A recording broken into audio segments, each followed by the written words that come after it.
Stencil. I'm Rachel, the owner and creator here at the Eclectic Cottage in Spokane, Washington. Today is Friday, and for today's video I have a DIY project that I did using some little wooden pumpkins that I found at the Dollar Tree, as well as a thrift flip. I love how both of them came out. I hope you guys do too, and without further ado, let's get to today's projects. So before I could actually start my first project, I needed to make some castings, and I'm using this gorgeous new mold by Redesign with Prima called Falling for Fall. I'm using a 2-part casting resin to fill my molds, and it's very simple. You just pour equal parts from each container into a cup, stir very well, and then pour that liquid into your molds. You need to work quickly because it does start setting up right away, and make sure that you're using a level surface. This is kind of a time lapse of what it looks like as the resin starts to cure up. Once it's completely white, you know it's time to release your castings from your mold. I just like to go around all the sides and pop them very carefully out. Then once that was done, I set my castings aside and I finally got started on the base of my project. Now I found these little pumpkin cutouts at the Dollar Tree, so they were $1.25 each. They had the 2 different styles. They had this tall one and then the shorter, fatter one. And so I am making a set, and I am starting by painting each of these front and back with one good coat of DIY's Crinoline paint. Now Crinoline is a beautiful color. I absolutely love it, and DIY paint being very highly pigmented and a little bit thick, it was good enough to just go over that light wood with one coat.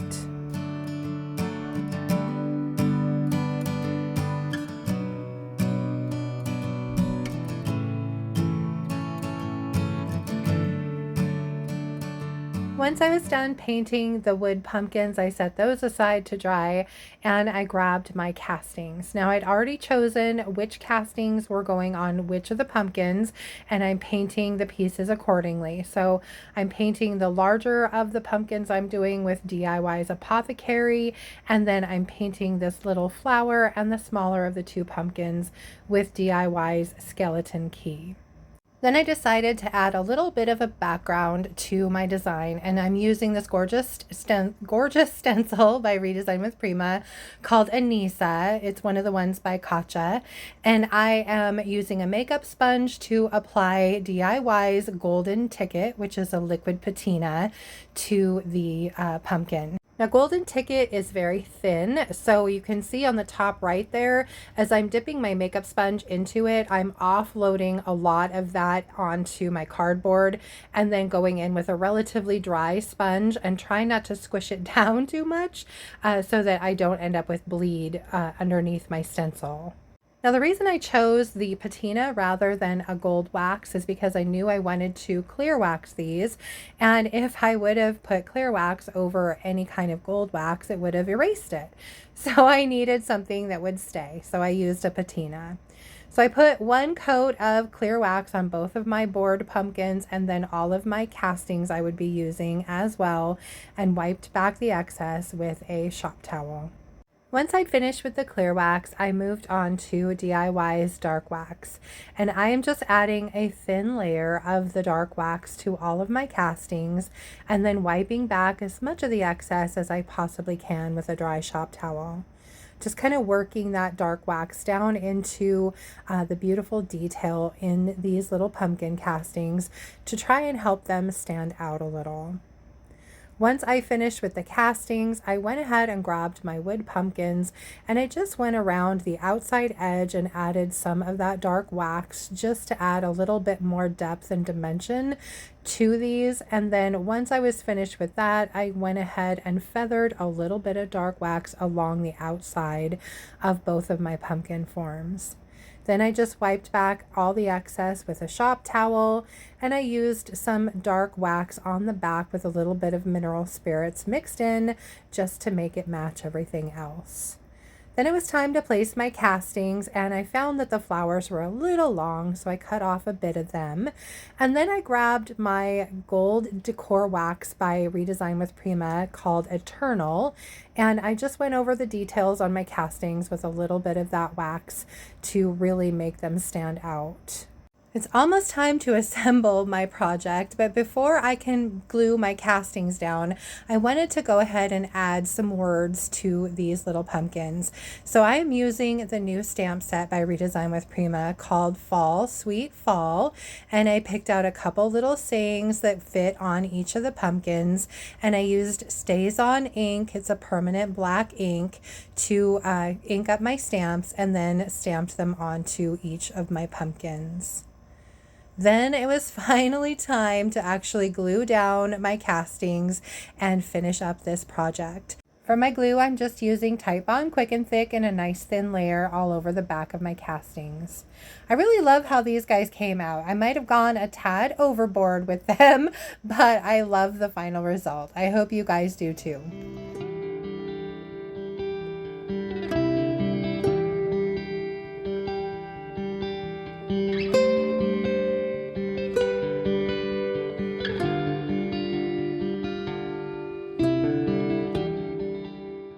I thought I'd have some fun with this second project. This is a styrofoam pumpkin that I've had, I think, since last year. And I decided I was going to use Sweet Pickins Milk Paint on this, but I wanted this to have a crackle finish. So I'm starting with a coat of this Rustoleum 2X spray in Espresso. Now, I found the key to a fun crackle finish is to not let your spray paint dry completely so that as it dries, it actually cracks with that milk paint over the top of it. For this, I'm using the color O Olive, which is this really pretty light green by Sweet Pickins, and it's one of my favorite colors. I really love it. And I'm just going over the entire pumpkin with a good even coat of that color.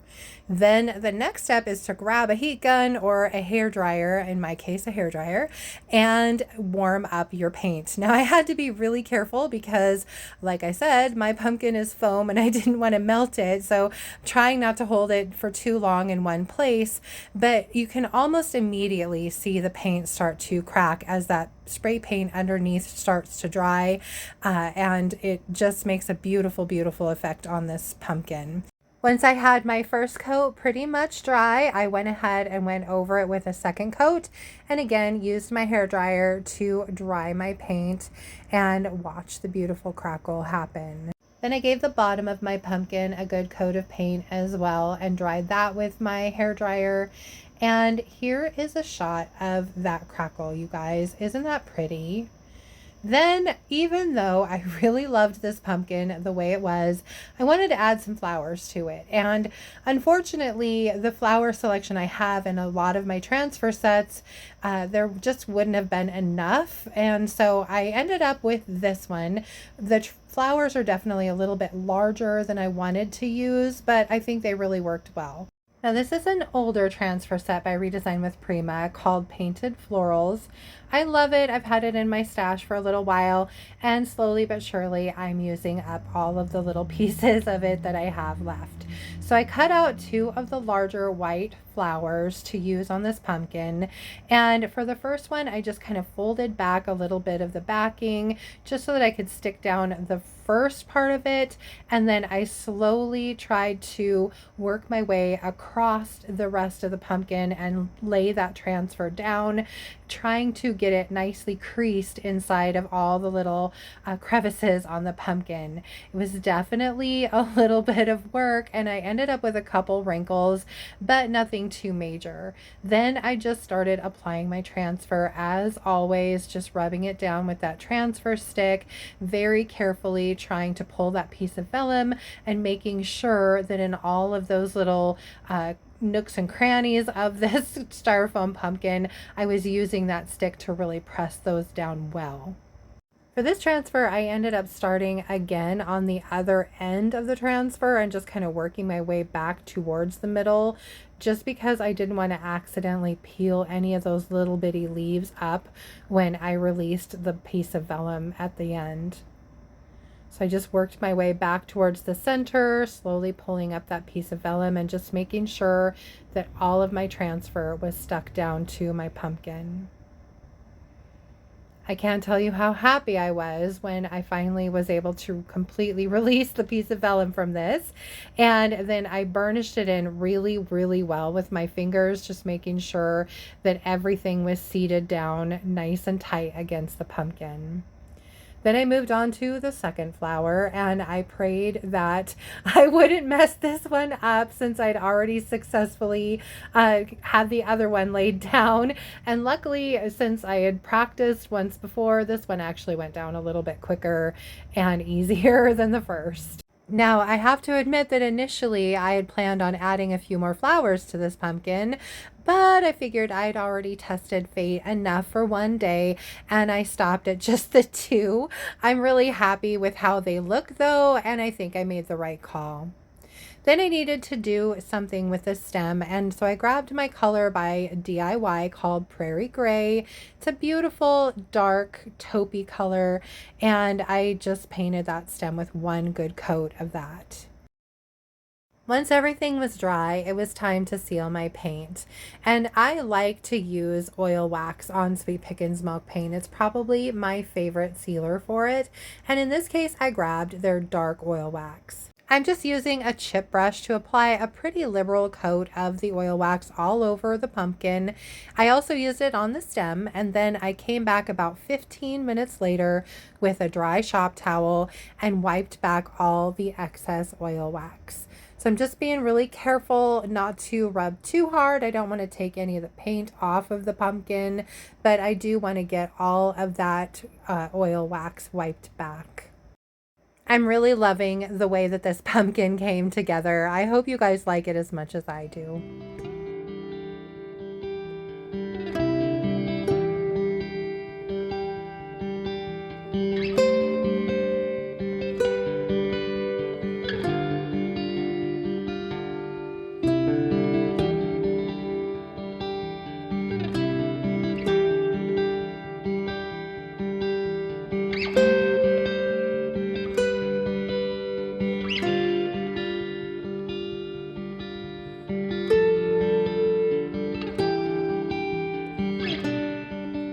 That's it from here for today, you guys. Honestly, I really hope to have another project or two ready for today's video.